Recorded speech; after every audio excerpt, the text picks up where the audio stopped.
I'll be handling the second portion of your program today. And let me first go over the topics that I'm going to cover.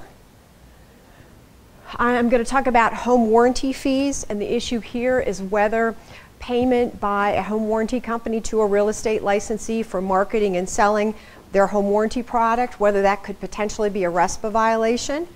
So I'm going to be covering that topic, and HUD just issued their interpretive rule on this issue recently, so I'm going to talk about that and go over that. Also, the admin transaction fees. Some brokerages charge admin fees.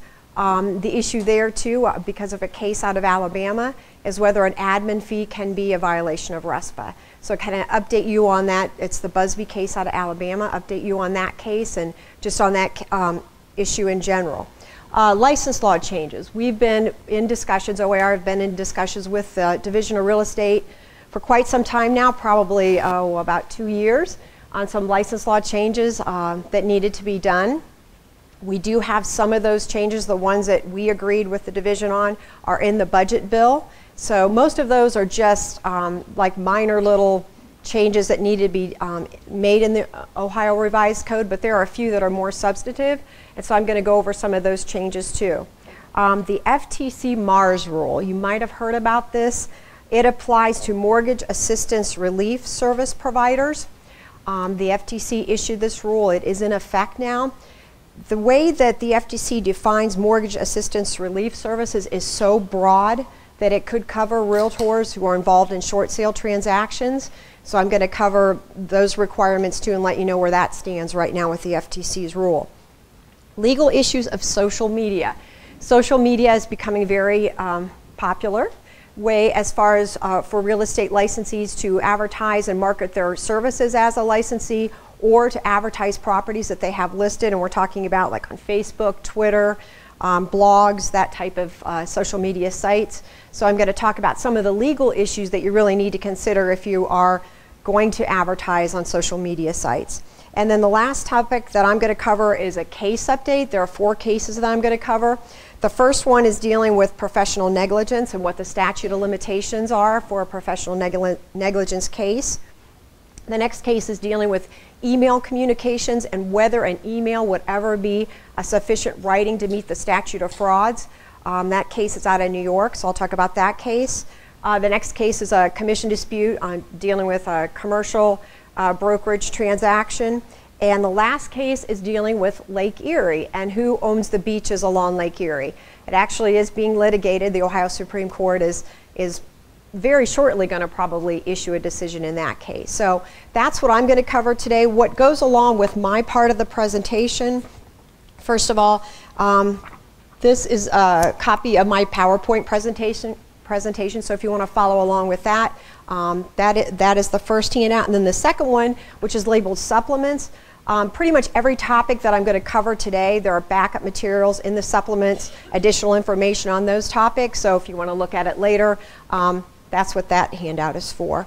So with that, I'm going to give you, first of all, we're talking about RESPA.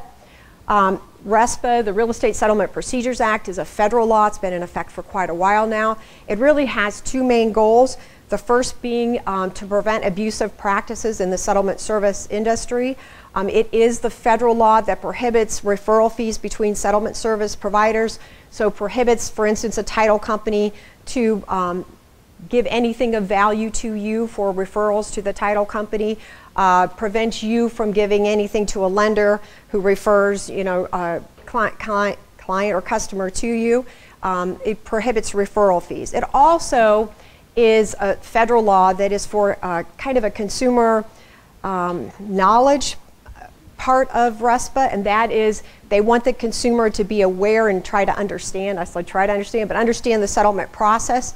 So it is the federal law that gives you the good faith estimate form, the HUD 1 form, and the whole goal there is to have consumers understand the settlement process, understand the fees. Hopefully then they can shop around and compare the fees between settlement service providers and try to get the best service for the best price. So that's what RESPA does. And RESPA with the home warranty issue, the issue is whether a payment from a home warranty company to a realtor for marketing or selling the home warranty product could be a RESPA violation. And how this whole issue came up Oh, I didn't move on here, did I? How the whole issue came up was in 2008, there was a letter from a home warranty company to HUD. And they said, we have this arrangement with a real estate broker as far as marketing our home warranty products.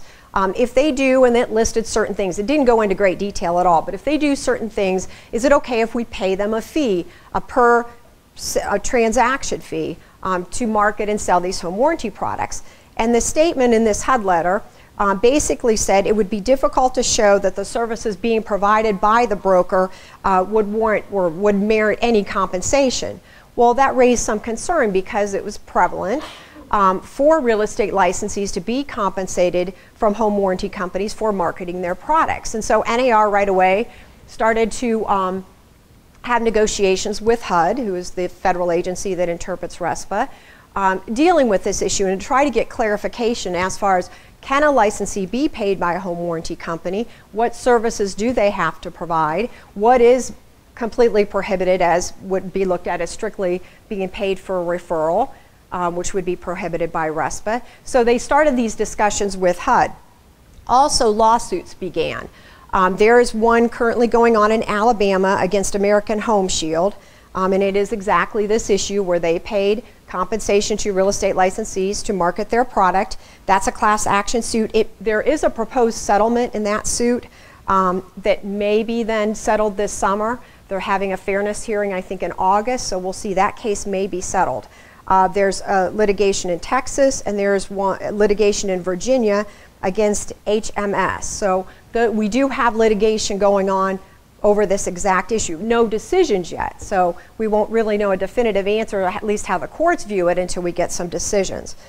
But HUD did issue in June of last year an interpretive rule, and what I'm saying by that is HUD issued what they feel, their view on RESPA and a home warranty company compensating a real estate licensee for marketing a home warranty product. And basically what HUD said was that Section 8A of RESPA prohibits referral fees between settlement service providers, which I already talked about that. That prohibits title company from giving you anything of value for referring someone to them. It's the same type of thing. HUD also said that a home warranty is a settlement service, and they have clearly stated that. They feel a home warranty is a settlement service like your services as a real estate licensee, like a title company, like a lender. Those are all settlement service providers. So what they said is realtors cannot be compensated for referring a home warranty to a consumer. Now, what is a referral in HUD's view? A referral, and this of course would be prohibited by RESPA, is any action that has the effect of influencing the selection of a settlement service. Well, you as realtors are in a unique situation of being able to influence a consumer's choice of its settlement service provider, so like a home warranty company. So what HUD said is that marketing is a referral that would be prohibited by RESPA if it's directed to a particular buyer or seller. So what they said is that direct marketing, or as they term it, sales pitch, providing direct information by you to a consumer about a home warranty product, they view that as just a referral, and you would be paid for just a referral, which is prohibited under RESPA. But they did say that Section 8C of RESPA, this is another provision in RESPA, does allow real estate licensees to be compensated for bona fide services that you actually perform. So you can't be paid for just a referral. However, if you are providing bona fide services, which are actual, necessary, and distinct services from what you already provide to a client, then you can be paid for those services. And they cannot be nominal, but you can be paid for bona fide services.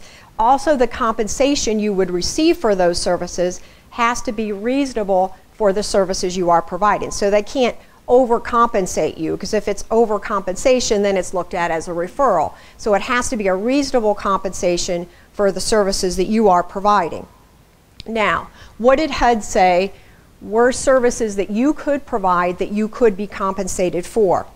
Well, first of all, they made it very clear that just filling out a home warranty application is not sufficient work to justify a fee at all. So you could, if that's the only service you're performing is filling out that application, then you cannot receive any compensation for that. So your services would have to go beyond that.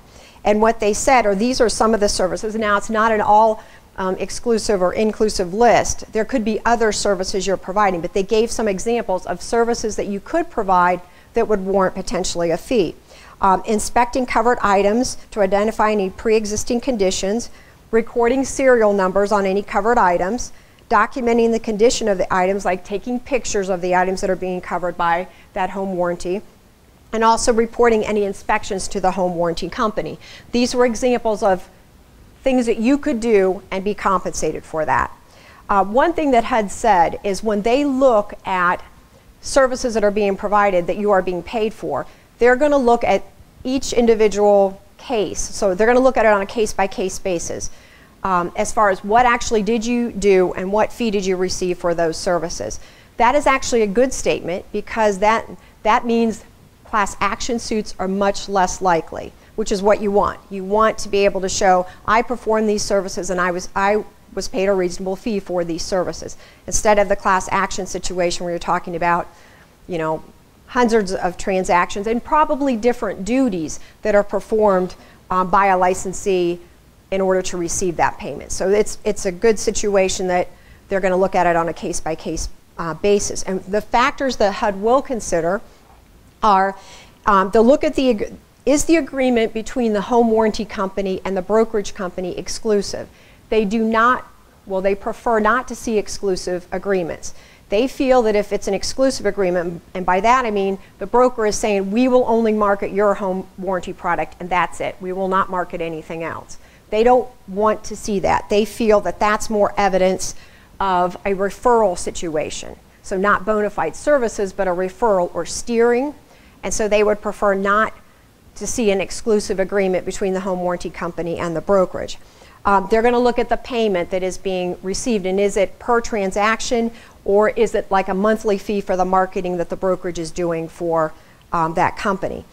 If the fee is adjusted based on the number of policies sold, so again, is it per month for marketing or is it per home warranty product that's sold? And also, is the agreement making the realtor the legal agent of the home warranty company? They felt it was important that a home warranty company was responsible for the representations that a licensee made regarding that home warranty product. They felt that that was showing that the licensee was really supplying more bona fide services, not just a referral, but real services then. And so that is another item that they're going to look at to determine whether bona fide services are being supplied. So other factors is the home warranty company responsible for the agent's representations, and they also, the next thing is disclosures that they want to see to the consumer. They would like a disclosure to the consumer regarding the fee that's being paid to the real estate licensee, the services that the licensee is providing to receive that fee, and the fact that the consumer is not required to buy a home warranty product. Not the one that the brokerage maybe is telling them about. They're not required to buy any home warranty product. So they're going to look for that too. So really HUD is looking at three things to determine whether the fee you would be receiving from a home warranty company is bona fide. They're going to look at the agreement between the brokerage company and the home warranty company. They don't want it exclusive, and they want the home warranty company to be responsible for the representations you make about the home warranty product. They're going to look at the services that you're actually supplying. Are you taking pictures of the covered items? Are you noting any problems with those covered items? The serial numbers, those type of things. And then also they're going to look at and see if these disclosures are made to the consumer regarding that you are being paid a fee, that they don't have to buy the home warranty product. So those are really the three things that HUD will look at to determine whether your services are bona fide or not. Now, what happened after the rule was there's a public comment period time after the rule was issued. It's 30 days. And entities and companies did make comments regarding HUD's rule and asking for clarification on certain issues. And NAR was one that issued a comment. Well, after HUD reviewed all the comments that were made during the comment period, basically what HUD said was, we don't think any changes are required in the rule. We're happy with what we issued, even listening to the comments about the rule. We're happy with what we've done. This is our position on this issue, and it's going to stay as it is. Now, I do want to stress the interpretive rule is just HUD's position on this issue. So how HUD views home warranty company payments to real estate licensees. We don't know if it'll hold up in court. Like I said, there is some court actions that have been filed, but no actual decisions yet. The one may even be settled, which is great, I guess. They feel definitely it's in their best interest to settle the case, obviously, but it doesn't answer the questions if you have a settlement like that. So we don't know how the courts will actually rule, and time will tell on how they view that in the long run. Now, after the rule was issued and all this that's going on, what has been the response of home warranty companies? Some terminated payments to real estate licensees, and some of you may have worked with companies that said we're no longer making payments to real estate licensees. It's just too gray of an area right now, and the liability and the risk is too great. Some brokerage companies stopped accepting those payments too because of that potential risk. Other home warranty companies required a different agreement with the brokerage. Maybe it wasn't exclusive, maybe they took responsibility for the licensee's representations regarding the product. Some of them also required the licensees to perform more services, to do those inspections, to note any problems with the covered items, to take pictures, those type of things. One thing that we do caution you about, though, if you are going to get into that relationship with a home warranty company and you agree to take on those additional duties as far as inspecting the covered items and taking pictures and all of that, make sure that you do it. I mean, you can't say, yeah, I'll do it because I want to be paid this fee and not actually perform those services. So make sure you are actually performing those services. And then if you are performing those services, check with your E&O provider to make sure that that additional work, because that's additional work, is actually covered by your E&O policy. So you do want to check that out if you're going to take on that additional work. Marketing agreements. Marketing agreement. Yes.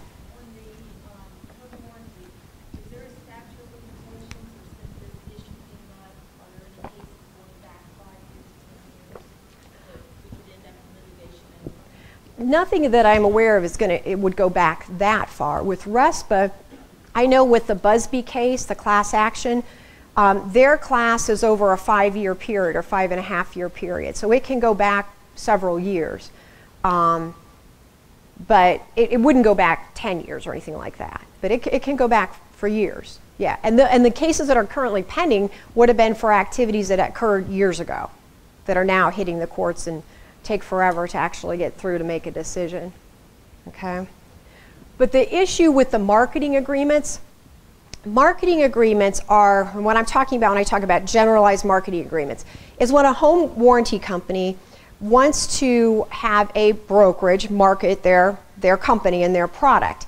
And so they may pay, let's say the brokerage company has a website, they may pay for a banner on the website or a link that links to the home warranty company's website. Or they may want to put a sign up in the brokerage office or advertise in the brokerage newsletter, or provide, have information in the office regarding their home warranty product. So we're talking about generalized marketing agreements. The interpretive rule that was issued by HUD did not address those issues, and that was one thing that NAR asked for clarification on. What about a generalized marketing agreement? Is that okay, or could potentially that be a violation of RESPA? Well, HUD did respond to that issue after the comments were made, like I said, NAR's comment. And what they said is, general marketing agreements are not prohibited by RESPA. What is prohibited is that direct consumer marketing. So that sales pitch directly to the consumer is what they said is prohibited because that's a referral. But generalized marketing agreements, like I explained, like a banner on their website or a link, those things are not prohibited by RESPA. Of course, if a brokerage is going to do that, they want to make sure that the payment that they receive for those generalized marketing is a reasonable payment for the marketing they are doing for that company. So a reasonable payment for that banner that's on the website and having a place to link to the home warranty company. It cannot be an excessive fee that the home warranty company is paying the brokerage. Again, it would look like a referral. So it has to be a reasonable fee for the marketing services that the brokerage is supplying. And also the fee then, because we're talking about generalized marketing, should be based like on a monthly basis or whatever, but not on the number of policies that have been sold. It should be based on the marketing that is being done. So that basically is where we stand right now with the home warranty issue and RESPA. We have the interpretive rule. I know from talking to brokers on the legal hotline, I think a lot of them have stopped receiving those payments. Some continue to receive the payments, but they've increased the work that they perform to receive those payments. So it's kind of all over the board. It is a little bit gray right now. Well, it definitely is until we get, probably until we get some decisions in some of the litigation. That will give us more answers, but now it is a little gray. Does anybody have